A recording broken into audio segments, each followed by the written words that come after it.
The clock on the wall had been ticking in the same rhythm for 30 years. Yet tonight, for the first time, Sarah noticed how loud it sounded. Each tick echoed in the silence that had become her life. Her husband, Daniel, sat across the dinner table, scrolling through his phone, the soft blue light reflecting off his glasses. No words, no laughter, not even eye contact. Just silence, familiar, heavy, and old. She stirred her soup slowly, as if waiting for something. Maybe a question, a compliment, or even a complaint. But Daniel didn't look up. He hadn't, in years. They'd built a beautiful house together, raised 2 children, attended family gatherings, smiled for pictures. And yet, somewhere between the smiles and schedules, Sarah had vanished. She wasn't unhappy, not exactly. Just invisible. That night, as she cleared the dishes, she caught a glimpse of herself in the window's reflection. A woman with tired eyes and kind hands, moving like she was part of the furniture. "Who are you?" she whispered to her own reflection. The woman in the glass didn't answer. But for the first time, Sarah felt something stir inside her chest. Not sadness, not anger, but curiosity. It had been a long time since she'd felt anything at all. The next morning, Sarah woke up before the alarm, as always. The same routine, slippers on, coffee brewing, Daniel's shirt pressed and ready on the chair. She moved like muscle memory, her body remembering what her heart had long forgotten. Daniel came down, murmured a faint thanks, and walked out with his briefcase. No kiss. No eye contact. Just the sound of the door closing behind him, a sound that had become more of a habit than a goodbye. Sarah sat by the kitchen window, watching the neighborhood wake up, young mothers with strollers, joggers with earbuds, laughter floating through the morning air. Her life looked so different. Predictable. Silent. She picked up her phone and scrolled through old photos, vacations, birthdays, anniversaries. In every picture, she was smiling. But behind those smiles, she noticed something new, a kind of emptiness she had never seen before. The smiles were wide, but the eyes tired. A message popped up on her screen. A college friend she hadn't spoken to in years. "Hey Sarah. I'm in town this week. Would love to catch up." Her thumb hovered over the keyboard. For a moment, she hesitated. She hadn't done anything spontaneous in decades. Then, for reasons she couldn't explain, she typed back, "ID loves it." When she pressed send, it felt like she had opened a small, forgotten door inside herself. A soft breeze of curiosity slipped through. She didn't know it yet. But that single message would be the start of everything changing. They met at a small cafe downtown, the kind with wooden tables, plants hanging from the ceiling, and the faint smell of cinnamon. Sarah hadn't been there in years. When she saw Emily, her old college friend, she almost didn't recognize her. Not because she had changed, but because Emily looked alive. Her eyes sparkled when she talked, her laugh filled the space effortlessly. "Sarah. It's been forever," Emily said, hugging her tight. And for the first time in a long time, Sarah felt warmth that wasn't routine, it was real. They talked for hours, about children, work, life. But as Emily shared stories of her travels, her art projects, her mistakes and adventures, Sarah found herself falling quiet. She wasn't sure what to say. When Emily finally asked, "And you? What about you, Sarah?" Sarah froze. She opened her mouth and realized she had nothing to tell. Not really. No new stories, no passions, no plans. Just memories of laundry cycles, grocery lists, and keeping everything together. Her voice trembled as she laughed it off. "Oh, you know, same old life. Busy being everyone's someone." But Emily didn't laugh. She reached across the table and said softly, "And when do you get to be your own someone?" That single question hit her harder than she expected. She smiled politely, changed the subject, but her heart wouldn't let go of those words. They echoed all the way home. "When do you get to be your own someone?" That night, while Daniel slept soundly beside her, Sarah lay awake staring at the ceiling. For the first time in 30 years, she realized, she didn't know who she was anymore. The next morning, Sarah woke before the alarm. For once, she didn't rush to make breakfast or check the laundry. She just sat by the window, coffee in hand, watching the sun climb over the neighborhood roofs. It felt strange, almost forbidden, to do nothing. To just exist for herself. When Daniel came downstairs, tie half done and phone glued to his ear, he barely noticed her silence. He kissed her cheek, muttered something about a meeting, and left in a hurry. The door closed behind him, and in that silence, Sarah felt something shift. She looked around the house. Every wall, every photo frame, every neatly folded towel, it all told the same story. A story of her serving, not living. She walked to the mirror in the hallway, the same one where she used to check her makeup before work, back when she still had dreams. Her reflection stared back, older, tired, and almost unrecognizable. For a long moment, she simply whispered, "When did I disappear?" That question stayed in the air like smoke. And instead of crying, she smiled faintly. Because now she knew she wasn't crazy. She was just waking up. That afternoon, she opened an old sketchbook from a dusty box under the bed. The pages were filled with unfinished drawings, faces, landscapes, fragments of a woman who once had passions. She ran her fingers over the lines and felt something flutter inside her chest. A memory. A heartbeat. A spark. She grabbed a pencil and began to draw again. Not for anyone. Not for validation. Just for herself. And for the first time in decades, she lost track of time. Over the next few days, Sarah's routine began to bend, just slightly. She stopped ironing Daniel's shirts on time. She didn't remind him about his vitamins, or his dry cleaning. And when he called from work, she didn't answer right away. Not out of anger, but because, for once, she was busy living. She started painting again. Colors spreading across the canvas like emotions she'd buried for years. Each stroke felt like a confession, each shade a piece of her voice returning. That evening, when Daniel came home, he noticed. The house wasn't spotless. Dinner wasn't ready. And there was music playing softly in the background, old jazz she used to love in college. He frowned. "Everything okay?" he asked, hanging his coat. Sarah looked up from her sketchbook and smiled. "Yes," she said simply. "Everything's fine." He hesitated, as if something about her calmness made him uneasy. He wasn't used to this version of her. He cleared his throat. "It's just, you seem different lately." Sarah paused for a moment. "I think I am," she said quietly. "Maybe I'm just remembering who I used to be." Daniel gave a short laugh, unsure whether to take it seriously. But Sarah didn't laugh with him. She just looked down at her hands, covered in paint, and smiled softly to herself. Later that night, while Daniel scrolled through his phone beside her, Sarah wrote something in her journal. A single line that would define everything that came next.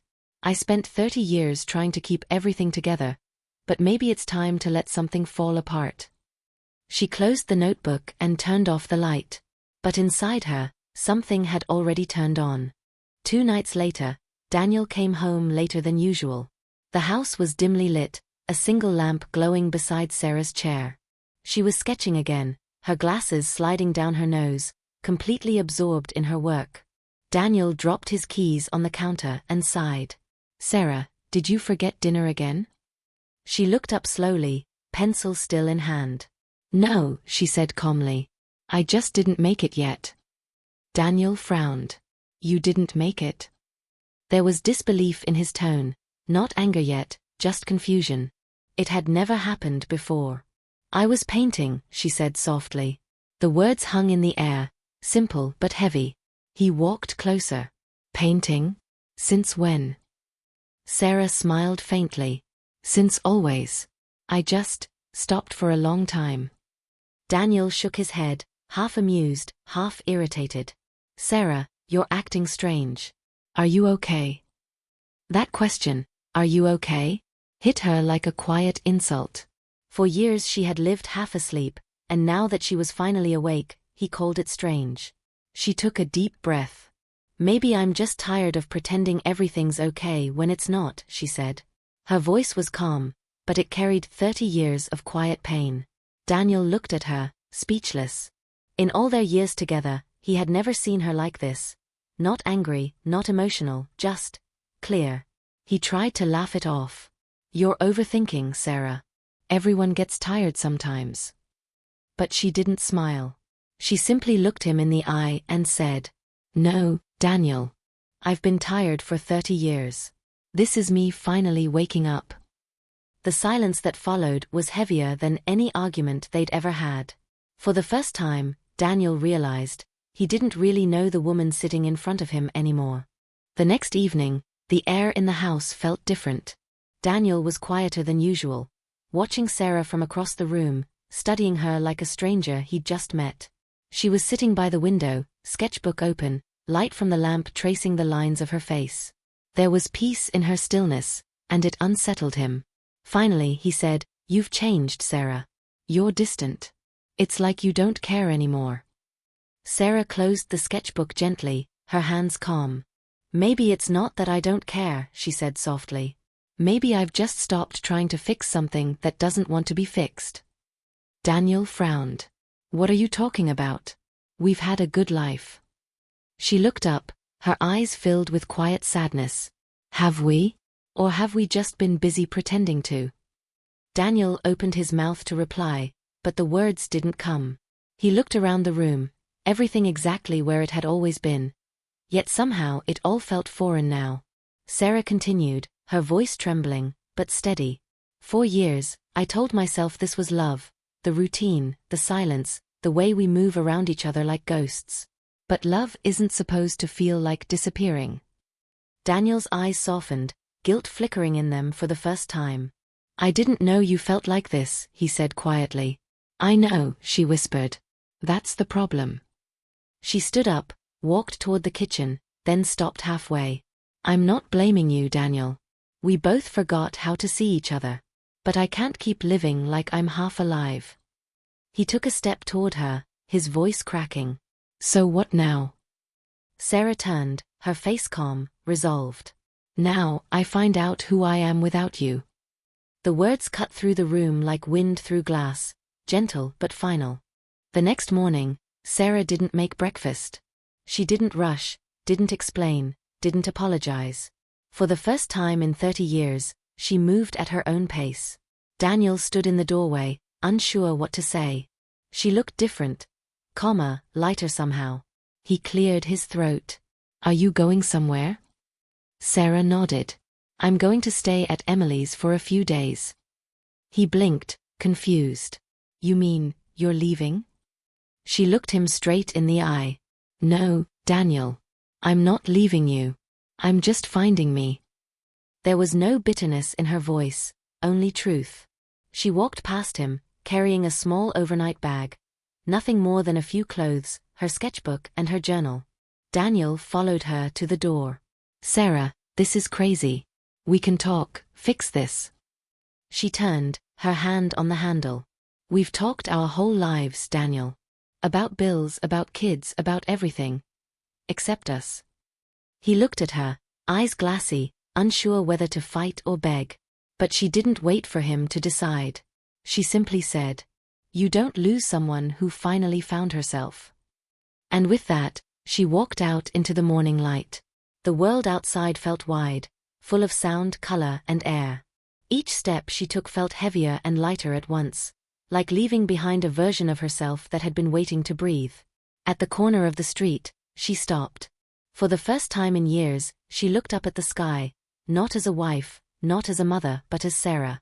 She exhaled deeply. And in that moment, she wasn't running away.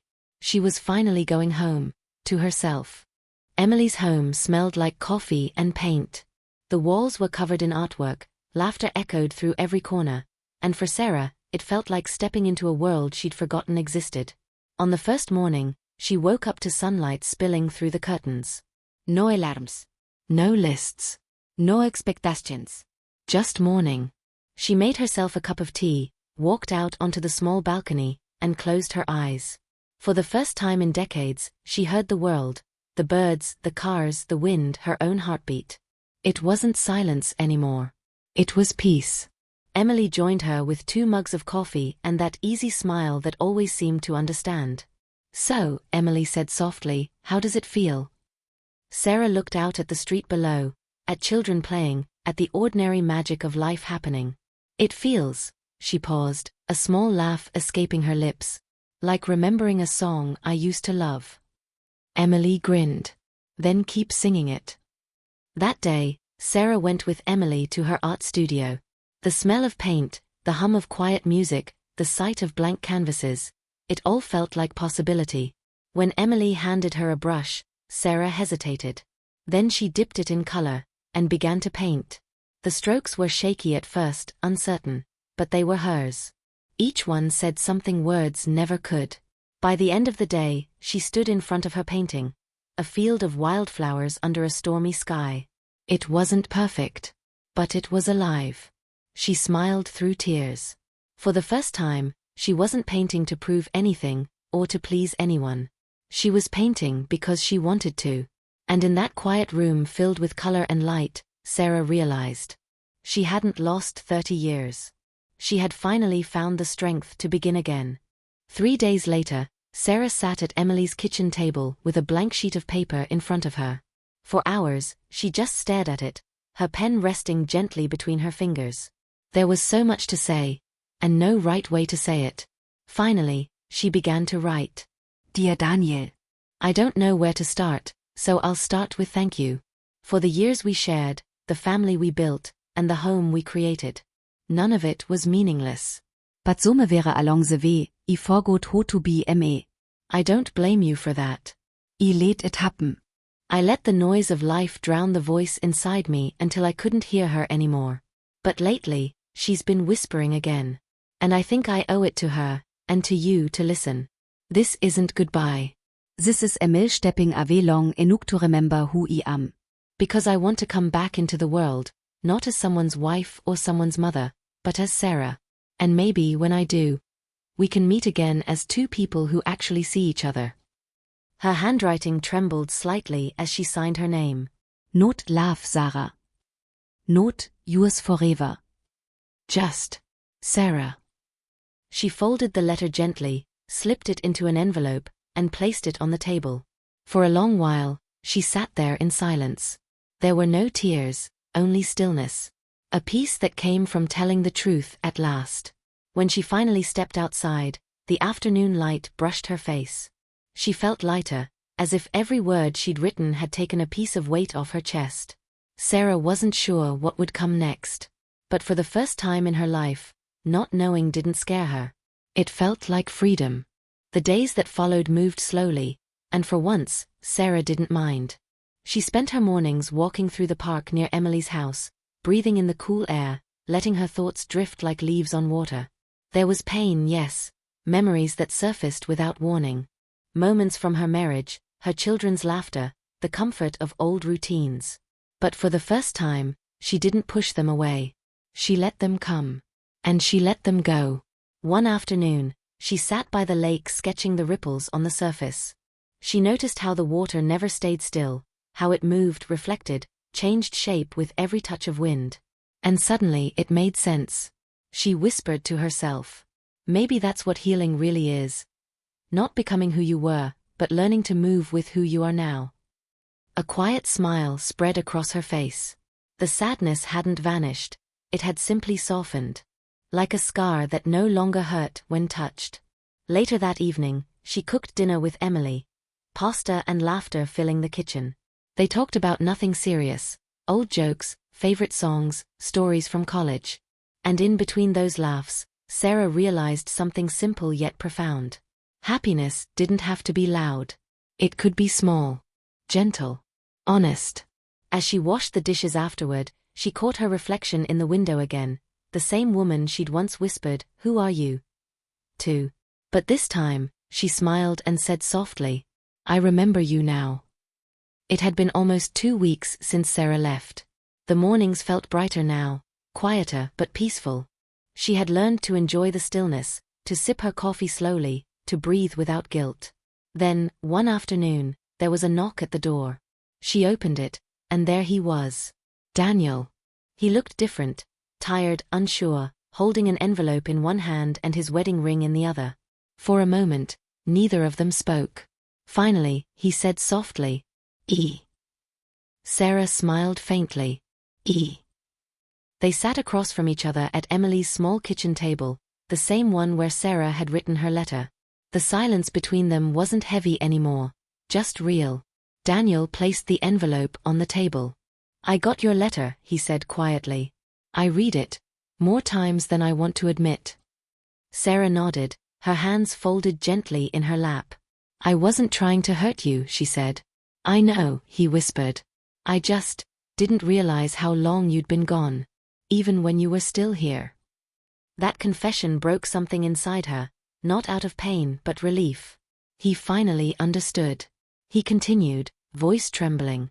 "I thought keeping everything together was love. Paying bills, fixing things, showing up. I thought that was enough." Sarah's eyes softened. "It was what we both knew, Daniel. We did what we could with who we were." He nodded slowly. "And who are you now?"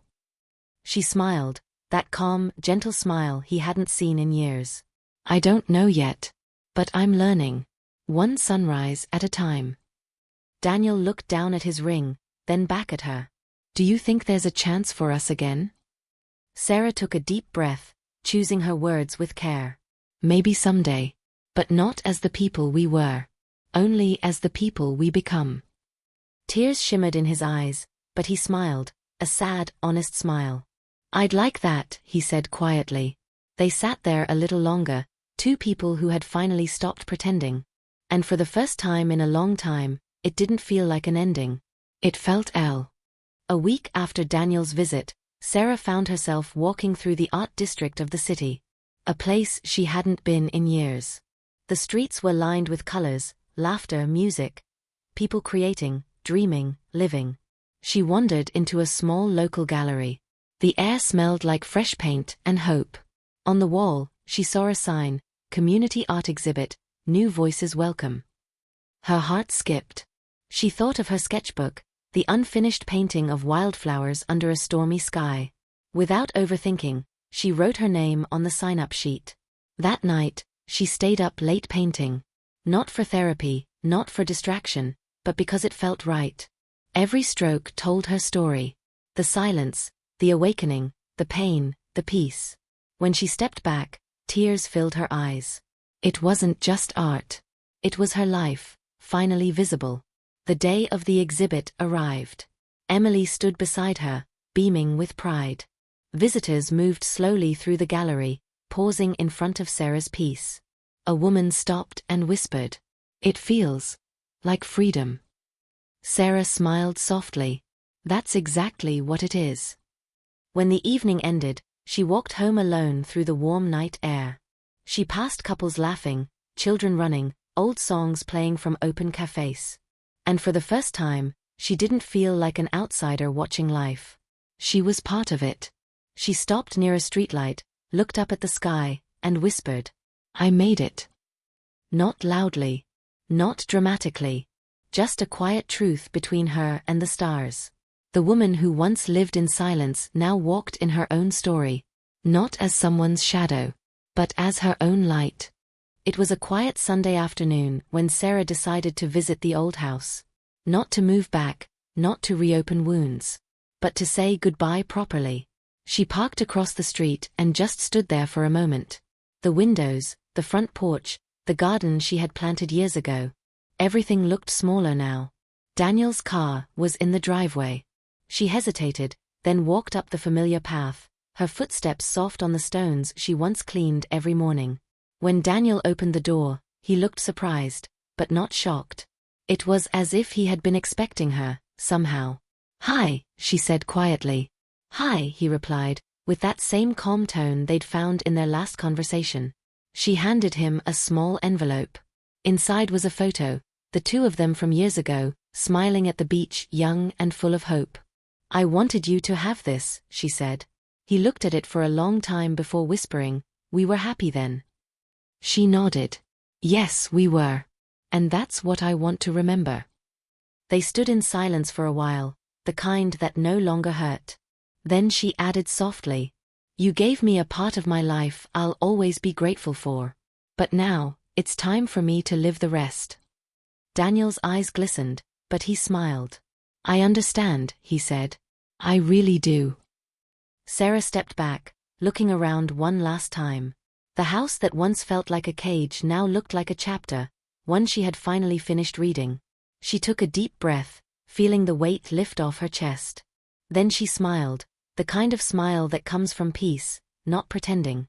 As she walked away, she whispered under her breath, "Thank you, for everything that broke me, because it taught me how to rebuild."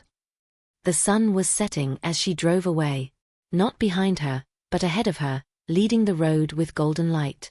For the first time, Sarah wasn't running from her past. She was walking toward her future. Weeks passed. Sarah's days slowly filled with small, quiet victories. She made coffee in the morning without waiting for anyone's footsteps. She played her favorite songs again, the ones she once avoided because they reminded her of him. The silence that used to hurt now felt like freedom. She spent weekends at the park, reading under sunlight, watching people laugh. And for the first time in years, she smiled without effort. One afternoon, while volunteering at a local art class, she saw a woman crying quietly in the back row, a stranger, lost and broken in her own story. Sarah walked over, handed her a paintbrush, and said gently, "It gets better. Slowly, but it does." The woman looked up, confused, then nodded. And in that moment, Sarah realized, healing wasn't just about surviving. It was about helping others find their light again. That night, as she stood by her window watching the city lights, she whispered to herself, "I forgive him. Not because he deserves peace, but because I do." Her reflection in the glass looked different, stronger, calmer, complete. The pain that once defined her had turned into wisdom. She sat down, opened her journal, and wrote the final lines of her story. Some endings are not failures. They are beginnings disguised as heartbreak. And sometimes, losing someone is the only way to find yourself again.